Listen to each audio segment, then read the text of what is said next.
Radical Radio Collective. Good afternoon, listeners. You're tuned into 4ZZZ 102.1 FM. This is Eco Radio, Australia's longest-running peace and environment radio show. Andy?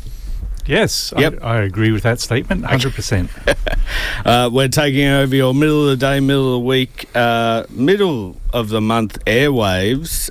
My name is Dave. My pronouns are he, him. And I'm Andy, and my pronouns are he, him. And I want to start off by acknowledging and paying my respects to the custodians on the country in which we broadcast. We're located in the city Meanjin on Turrbal, Yoga and Yugapul land. I also want to acknowledge and pay my respects to all Aboriginal and Torres Strait Islander people who are listening in today. Our radio waves reach Cubby Cubby and Yinnabarra country in the north, Waka Waka country in the west. In the east, we pay our respects to the Quandamooka people, and down south, we reach the Comamary, Nagaragwal, Mununjali, Wandjarabara, Yugambeh and Bunjalung countries. Also, thank you to No Idea for all the ideas. I love Octopus Talk. Oh, I missed that. What was that about? It was about octopuses being able to find their prey. Right. So they use like fake crabs to help them, because they can also smell. Octopuses can smell scent. I remember the story from a while back. There was this researchers, and they had an octopus in one of their tanks, and they come back the next day, and the fish in other tanks were missing. And so they set up some cameras, and they found out that this octopus would slide its cover off the tank, go into the other tanks, have a feed, and then go back to its other tank and close its... Oh, my God. They're actual aliens. Yeah. They've been dropped here from another planet, and they're studying us, I reckon. Oh, yeah. Well, today on the show, we're not talking about octopi or octopuses. Today on the show, we have very special guest, Gavin from Northey Street City Farm. Gavin, thank you for joining us. Thank you. Yeah, great to be here, guys. You're here to tell us all about the Winter Solstice Festival and give away 2 free tickets. Yeah, exactly. Yeah, and... before I start, thanks for that great acknowledgement. I just wanted to do a bit of a shout-out to the Gory Camp Embassy over at Brisbane Park. Those guys are protecting country and, trying to hold on to their place. Yeah, yeah. In the face of physical threats. Yeah. Coming at all angles. So all power to DJ and Derek and all the guys out there. Yeah, definitely, absolutely. But today I want to learn more about Northey Street Farm. I don't always get out there very much, but I have friends that go and do the permaculture courses and things like that. So I'd like to learn more about that. But to give away these tickets, Gavin, you've got a question for everyone to answer. So everyone can text in their answer. If you're a non-sub, you can still answer the question, and Gavin will pick the answer he likes best. So it's not a right or wrong, it's a whatever Gavin reckons. Okay, all right. So the question is, what is your favourite fruit tree? Now there's bonus points here if you can name your favourite subtropical fruit tree, and triple bonus points if you can name your favourite bush tucker subtropical fruit tree. Okay, so this is just fruit, so no bunya pines, no pencil yams. Just fruit. Okay, just fruit. Let's not get too out there. Just fruit. All right, and the obscurer the better, I reckon. Let's go to a song now. We'll be back after this. Oh, text in your answers, actually, to 0420 626 733. That's 0420 626 733. You can find it on the website if you didn't get that. And text in your answers, and we'll give away these tickets. And we are joined in the studio with Gavin from Northey Street City Farm. Gavin, thank you so much for joining us today. Yeah, it's Great to be here. First time in the studio, and I'm very excited. Yeah, nice. We are excited as well because we're giving away 2 tickets to the Winter Solstice Festival at Northey Street City Farm. All people need to do to go in the running to win this prize is text in to 0420 626 733 your favourite fruit tree. Correct. Bonus points for subtropical. Yes. And obviously native. Well, triple bonus points for native subtropical fruit tree. Yeah. Okay, so we've had a few really good texting innerers, but we're not going to pick it just yet. We're going to keep everyone on the line, texting in your favourite subtropical native fruit trees, and we'll pick it after the next song break. But first, I want to talk about Northey Street City Farm. So, Gav, what is Northey Street City Farm? When did it start? What does it provide? Okay, so bit of a summary here. So Northey Street has been around since 1994, so we're 32 years in now. Yeah, nice. We're one of the biggest community gardens in Australia, so we're sort of in the top 5. We think there's about 3,000 community gardens in Australia at this point in time. And so we run a whole lot of different things. We're permaculture based, so people might have heard of this word permaculture. Three core ethics: people care, earth share, and fair shares. Earth care and fair shares. Did it start as a permaculture farm, or was it more of a community garden and then just gradually grew into more of the permaculture world? That's a great question. No, the founders always had permaculture at the heart of it. I was part of that group back in the 90s. So permaculture has always been core to what we do, and we're exploring how we actually do permaculture here in Brisbane. So we run lots of courses. We get 300 or 400 people a year coming through our program, adults. And we run a long form permaculture design course. Twice a year we run short courses. We run about 25 to 30 workshops on sustainable living. Everything from growing food to storytelling to medicinal herbs, a whole lot of different workshops. I think my favourite workshop is compost. Composting, yeah, all of that. We have an amazing composting crew. We sell compost in our nursery. The best quality compost you'll ever find is at Northey Street, and maybe I'm biased, but I've also worked in the industry for a long time, and it's very good quality compost. Yeah, right. So what actually, on compost, what makes good quality compost? What makes good quality compost? So you've got to get it's like baking a cake, right? So you've got to get the ingredients right. So it's the right ratios of the brown stuff to the green stuff, the carbon to the nitrogen. That's really important. And we've got this killer crew who just knows how to bake the cake, right? So, and they're out there every week turning the compost, making sure it's nice and hot, getting it up to 70 degrees, and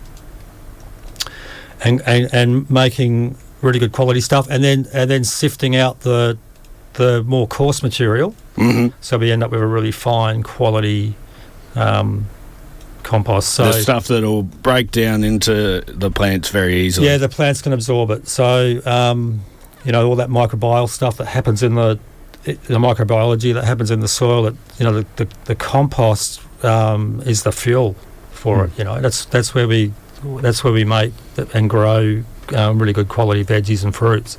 Is there a hierarchy of nutrient givers as fertilizer gets used a lot by heavy industry farming. We might use compost more in our home gardens, but there's also things like seaweed solutions or worm juice. Is there a hierarchy of the best, in your opinion? That's a great question. I think some organic products are more concentrated than others. So, like for particular nutrients. So seaweed-based fertilisers or carp-based fertilisers, will have a particular concentration of nutrients. But in terms of ease of making it, home composting is gold. It's so easy to make. If you just come and do a course with us or elsewhere, just learn how to bake the cake, and then you've got this really easy product to make. You get to use your cardboard, your food scraps. Tea bags. Yeah, but careful with tea bags, because some tea bags have plastic in them these days. They have microplastics in them. So, really? So there is a brand out there. I'm not getting paid for this, but I will mention Nature's Cuppa tea bags. They're the only tea bags I've ever found that have paper. They're all paper tea bags, so they can be composted. Oh, geez. Yeah, so be careful. There's a big warning out there for everyone. Yeah. So most of the other tea bags, they contain microplastics. So if you read the packet, if it doesn't contain any microplastic, it will definitely say it. And so if you use plastics in your compost, that can transfer to your veggies and it contaminates the compost. Apparently we're consuming a credit card of microplastic every month. Yeah, right. And that's just from all the cards that I eat. That's it. Yeah. Yeah. Okay, so what other courses are there that you're interested in letting people know about that really make you excited about teaching? Okay, so I facilitate a permaculture design course. It's a 12-week, 12 Saturday course at the farm. I lead a team of facilitators, and we teach the permaculture regenerative design framework that you can apply to any situation. Like apartment people come and do a permaculture course with us, to farmers out west. They'll come and do a course, and we learn everything about design, ecology, ecological principles, and how you apply them, how you work with nature's operating system. Can you explain that, nature's operating system? Nature's operating system. So, nature, the world of nature has a pattern, a series of patterns that we can learn about and tap into. And of course, this is what First Nations folks and traditional cultures have been doing for millennia. They've been understanding nature's patterns. So some of the things we teach in a permaculture design course are things like trees. Okay, so what are the different trees out there? How do trees work in an ecosystem? How can we mimic a forest, for example? Because we know that forests are one of the most productive ecosystems on the planet.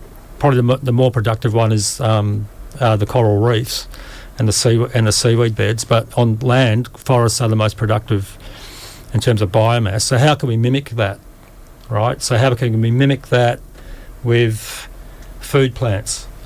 So that's the idea of having different stratas of production, not just having everything's on the ground for you to pick up. There's things on branches, there's things on shrubs, there's things in the ground, and how they work together. Yeah, so that's a design approach called stacking.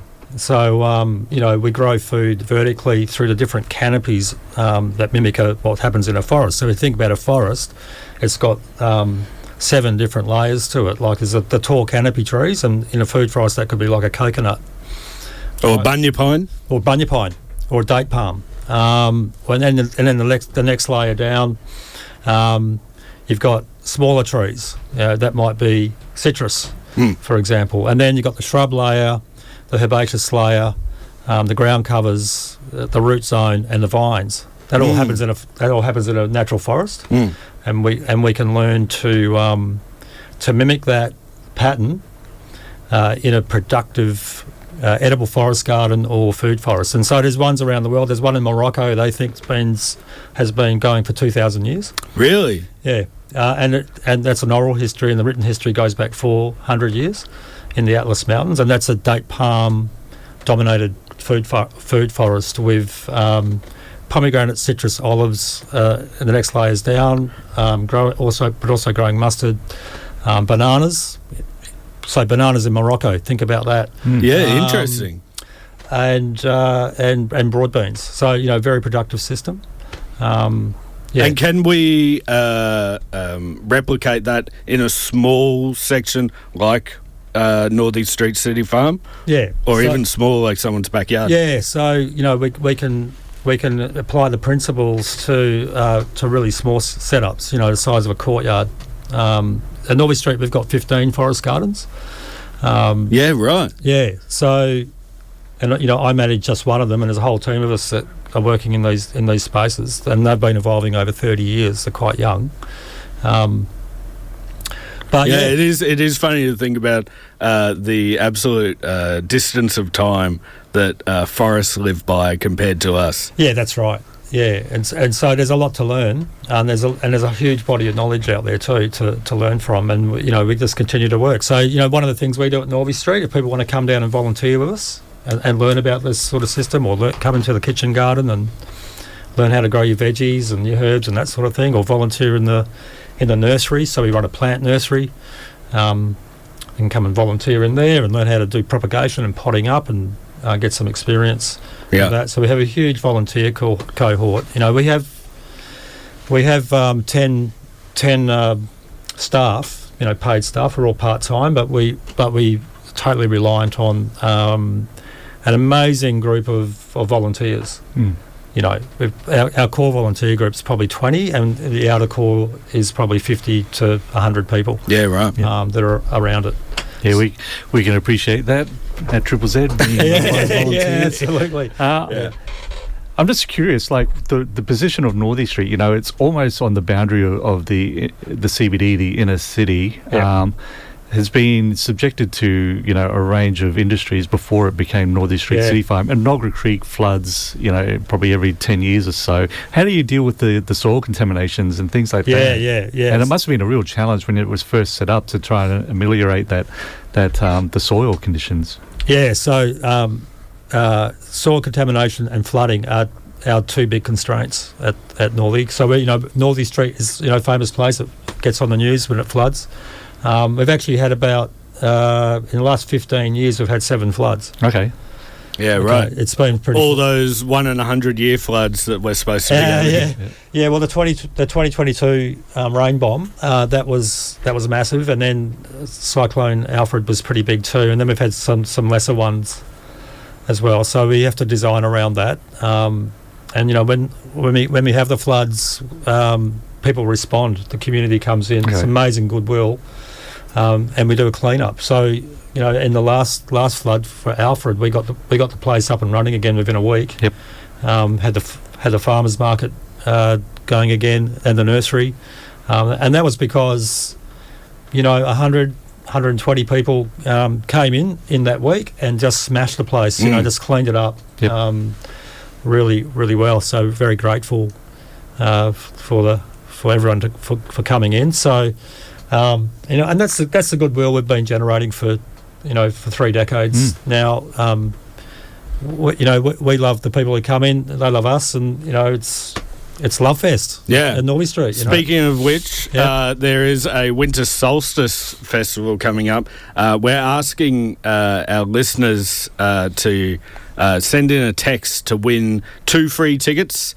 So all you have to do is text in to 0420 626 733 with an answer to Gavin's question, which is... Okay, what's your favourite fruit tree? Now, there's extra bonus points here for what's your favourite subtropical fruit tree, and then triple bonus points for what's your favourite bush tucker subtropical fruit tree. Okay, so text in your answer to 0420 626 733 and Gavin will pick that later. Firstly, I just want to continue on with the Solstice Festival. Yep. why? How long has this been going on for? Why did it start? And what's involved in it this year? Yeah. So the festival sort of evolved out of a group of us just deciding we wanted to have a little bit of a bonfire and a party during the longest night of the year, and so I remember back in the day there might have been 50 of us rolled up and a bit of a bonfire. No permits from the fire brigade. Pretty mad. But it's sort of evolved from there, and I think it's probably been running now for not quite 32 years, but possibly 28 years, something like that. At various different forms, and now it's this huge event. And so we run. There's so much going on. Yeah. Yeah. Can you tell us a bit about what the things are happening? Yeah, so we've got a pretty amazing workshop program. I head up education at Northey Street, and so we've got 6 amazing workshops at the solstice. Plus, I'm running a tour of Northey Street right at the beginning of the event. If people want to come down and just learn a bit more about the site. We're actually a big site. We're 2.5 hectares in size, and there's a whole stack of stuff out the back that people probably don't know about. Which is pretty amazing for the location still. Yeah. Exactly. So there's a whole lot of little hidden nooks and crannies. So I'm going to take folks on a tour. And then we get into the workshop program. So we've got 2 stages. We've got the Growing on Country stage. So we've got some pretty incredible First Nations folks coming in on that one. We've got Bruce Phillips. He's a bachelor man from Gari. Yeah, he does Murray Tucker.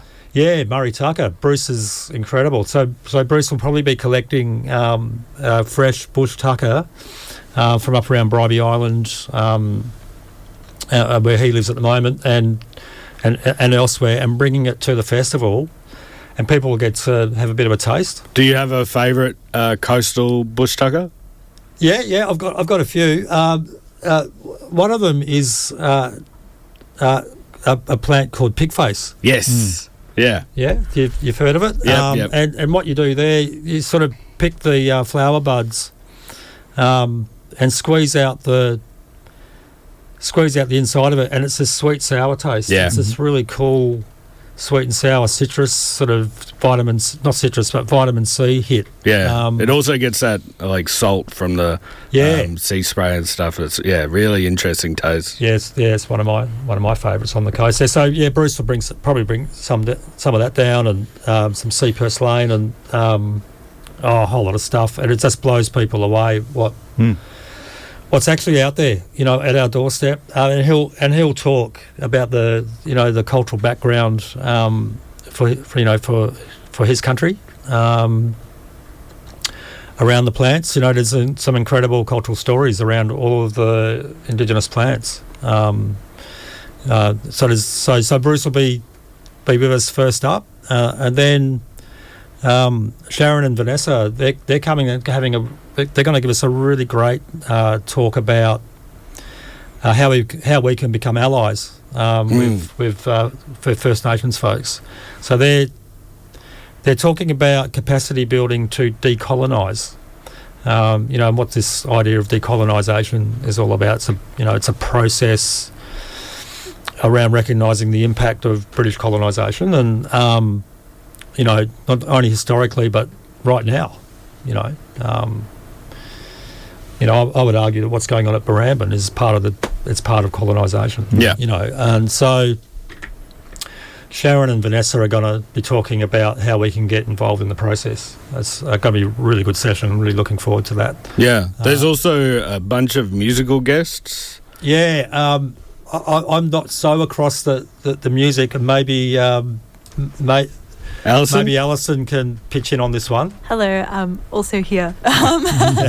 Yeah, we have a bunch of bands. We're really privileged to have Chaka headlining, who is a 4ZZZ fave, I know, and also Los Houseplants FC, who I think did quite well in the Hot 100 last year, and they get a lot of play, as well as some folky bands like Monique Claire, who's one of my favorite artists, Ariana and Levi, Jamisha and Language, Rivermouth, who I think gets quite a bit of play here as well, and Zomiwasa, which Gav is actually involved in. Oh, really? It's a djembe ensemble.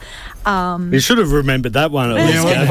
I can remember that one because I'm actually going to be playing in that with Elliot and the gang. So yeah, look, I'm excited about that. Yeah, so it's kind of a lot of artists to squeeze in on 2 stages from around 2:30 till late.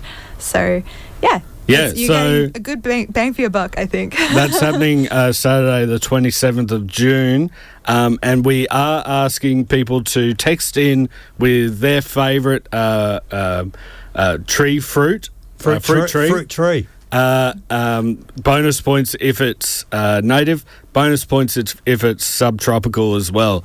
So text in to 0420 626 733 and we'll pick it after this break.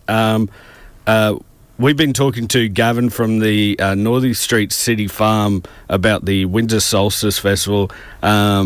Here's a song about composting that I really love. It's from Nathan Hiller. This is Compost. You're listening to 4ZZZ Eco Radio. A weekly dose of science on 4ZZZ is now available as a podcast. I learned that you can hear the difference between different water temperatures when they're poured. I'm going to pour one after the other into a different glass, and you have to tell me which one is which temperature. I've got a hot and a cold. Right, here's the first one. Any thoughts? Yeah, I'm saying cold. It sounds cool. Yeah. Yeah? Okay. Here's the second one.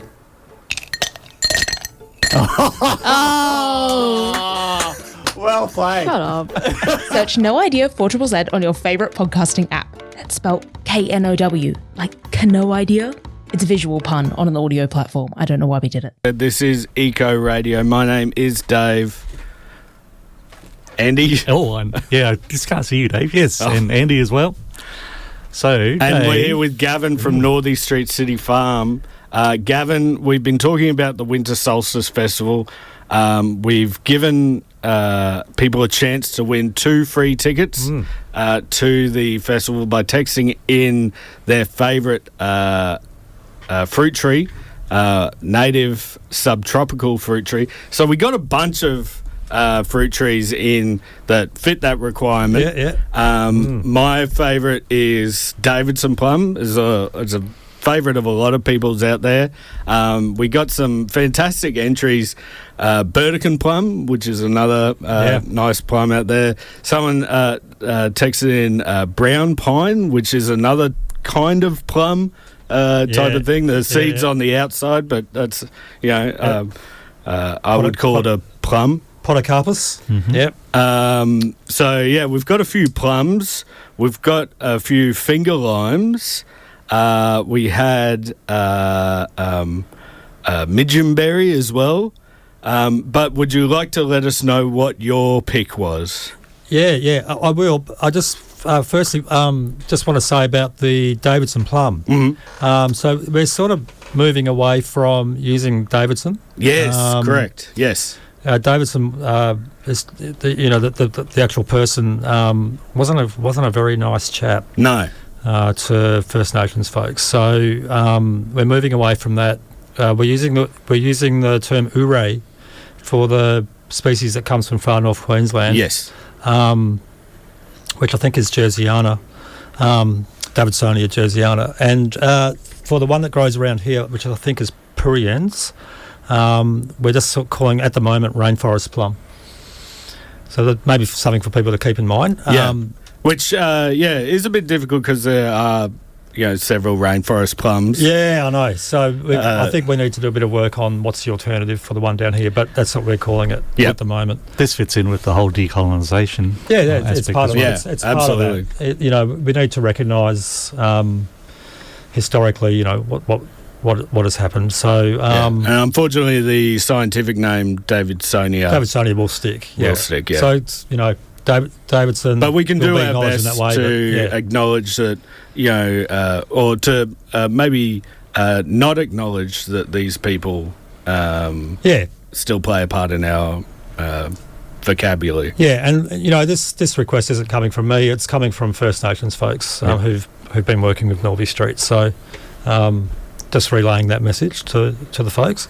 So my winner is sandpaper fig. Yeah, which is an often overlooked fruit. Yeah, we don't hear much about the native figs. No, and probably the sandpaper figs are the best of all the native figs. Oh, I might actually disagree with that.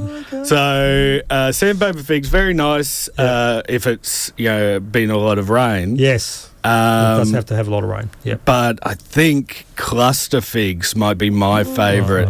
Okay. Quite a larger fig, more looks more like the I guess normal fig that people think about. And can taste like, when I've had it, it's a little bit like strawberry. Okay. Well, that's a new one on me. I don't know. Okay. I do not know the cluster fig. So Okay, it's quite a nice one. Yeah. There are a few around Brisbane that I've found. Yeah. Okay. So I am going with sandpaper fig. Fantastic. Yeah, that's All right, congratulations. We're going to get in contact with that winner. We won't say their name in case they get bombarded by friend requests, but we'll be in contact. Thank you so much, everyone, for playing along. There's some awesome fruits that people have said. Even someone texted macadamia. Which, not a fruit, nut, but they also texted in Dianella, which is not a tree. It's more of a, I guess, grass or herb. But I love the absolute,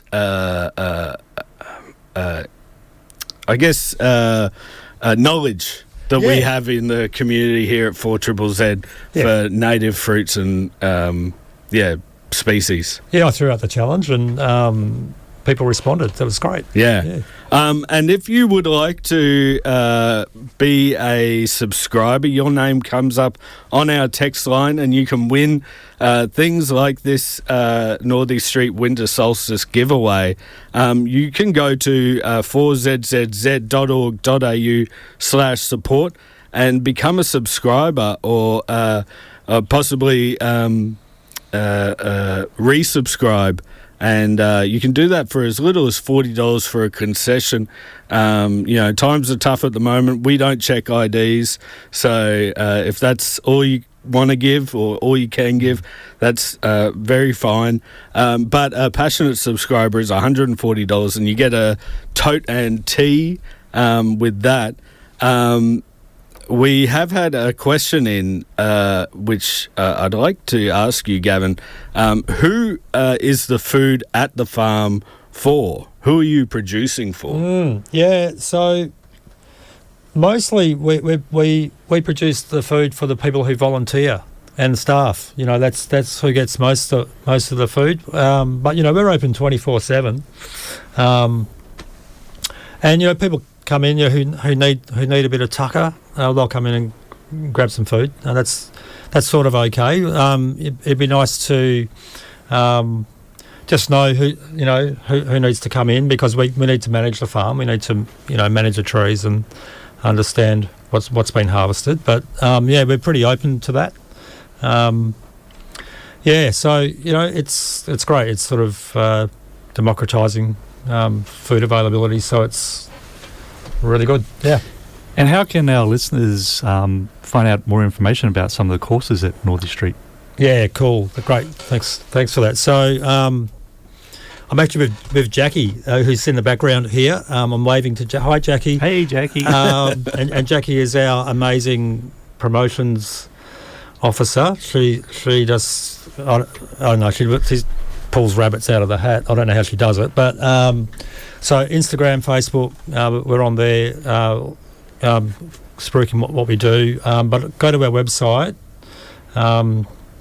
nscf.org.au, and have a look at our education pages, our learning pages. You'll see all the adult stuff there. You'll see all of the youth education for kids. Great. As well. So we run Earth Kids at the farm, where the little guys come in and do a 3-day camp with us, learn about nature and do a whole lot of really cool things, make teepees and shelters and just be kids, And then we also run that program for homeschool as well, once a week for 6 weeks, I think. Jackie's nodding her head and saying yes. So we have a whole program for the kids. We run tours as well, so you'll see all that on the website. Awesome. Yeah. Well, thanks so much for joining us today and telling us more about Northey Street. I really enjoy learning more about our community and the ways that we can interact with it environmentally. Yeah, great. It's been awesome to be here. If people want to find out more about the workshop program, I've only just talked about 2 of them, so there's actually 4 others going on as well, so they can jump online. Yep. They can have a look at the website, can they? Yeah. Jackie? Yeah, all right, I'm looking at Jackie again. Have a look at the website, you'll see the full program. All right. Well, let's go to a song now. Congratulations to our winner again. Sandpaper Figure's a great fruit tree, also a very useful tree for other things. We did actually get another text in about the Exocarpus, the native cherry, which I don't see around a lot, but I would love to see more of. One of the fruits with the seed on the outside. But let's go to a song about another native tree, the cabbage tree. This is Cabbage Tree Hat by the Queensland Tiger. You're listening to 4ZZZ. This is Eco Radio. Are you renovating, restocking your classroom craft stash, building a sci-fi film set, looking for an out-of-the-ordinary material to complete your art project? Conveniently located in Wollongabba, Reverse Garbage Queensland is a treasure trove of raw material for every kind of creative. It's like a hardware, craft and office supply store all in one place, at half retail price or less. Add an extra 10% off with a 4ZZZ sub-discount. Everything in-store is industrial discard from around Brisbane, so when you buy something, you're saving it from landfill. Reverse Garbage is a proud 4ZZZ subscriber discount outlet. They tried to bury me.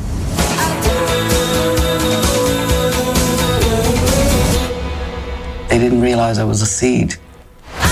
You're listening to Eco Radio, the radio of the future. You are listening to Eco Radio, the radio of the future. Thank you, small child. We sort of took up the whole show talking about Northey Street and Bush Tucker, and I quite enjoy that. It was great. Everyone sending in their favourite fruit trees, and Bush Tucker in general. I really enjoyed everyone giving me their insights. It's nice to know people are listening to us, Dave. It is. Yeah. Oh, but look, Northey Street is just a gem in Brisbane, I reckon. Their markets on the weekend, and the festivals they have, and the workshops and the training that they provide. It's just a fantastic resource in Brisbane, and something that we should be proud of. Yeah, and it's nice doing a good. I don't know if it's good news, but a nice story. Yeah, considering all the effery that's been happening around Brisbane and southeast Queensland lately, and we will get back into more of the just diabolical nature of the Queensland government and city council soon. But we just had a nice time today. Yeah, so thank you all for listening and interacting with us on that. We've got a couple of minutes to go, so let's do what we love to do here and tell you all about ways that you can get involved in the environment and peace movements here in Brisbane and southeast Queensland. This is a segment we like to call the Bushcare Roundup. It's the Bushcare Roundup. They've been pulling out weeds and then they put in trees. It's the Bushcare Roundup. Yes, and tonight we've got Professor Rod Fensham launching the second edition of his Guides to the Eucalypts of Brisbane book at Avid Reader West End. So that's get there by 6 for a 6:30 start. It is a paid event.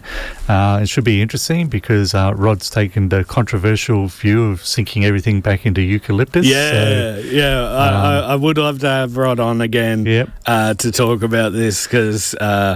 the naming, I guess, taxonomy is such a under-talked about part of botany. Oh, yeah, well, science and, science in general, yeah. Rod's taken the view that he's sinking everything like Coombabah, the new Blakella and Angophora back into eucalyptus. So. Yeah, which is... in my opinion, it's nuts. Yeah. But he'll be talking about that tonight, so it should be an interesting... Yeah, and then on Saturday the 20th, starting at 7 o'clock, early morning for the bird watchers, you can go on a bird watching walk at Arundel Wetlands. That's going to be meeting at Coombabah Lake Conservation Park. At 8 o'clock, you can go to the Stella Carrington Habitat Group Bushcare Working Bee. That's at Carina. At 9:30, you can go to the Ediblescapes Biocultural Food Gathering. I think we have talked about Ediblescapes years ago, but I want to get them back on the show again. That's happening in Nerang. At 1:30, you can go to the Cape Wall gardening coach here in Brisbane that we've talked about or to previously, is doing an accessible garden ideas talk at Logan North Library. So that's a really interesting one. And then on Sunday, Andy? On Sunday at 8 o'clock to 10 o'clock, we've got the Friends of White Hill Reserve Bushcare Working Bee at the Whites Hill Reserve at Carina Heights. Also at 8 o'clock, if you're up that way or down that way, Friends of Burleigh Head National Park, Jiruga Working Bee, and that's Burleigh Heads National Park. At 9 o'clock to 11 o'clock, Springbrook Weed Busters Bushcare Working Bee, and that's at Carricks Road up at Springbrook, so they're very active up there trying to get the weeds under control.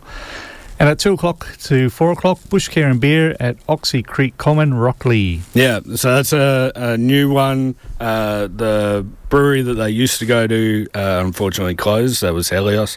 And now they're going to Hiker in Salisbury. Okay. That's still going ahead. Thank you so much for listening in today. I had a really nice time with everyone. We're going to hand you over to the feedback loop with Imi and Soph. And, have a great day.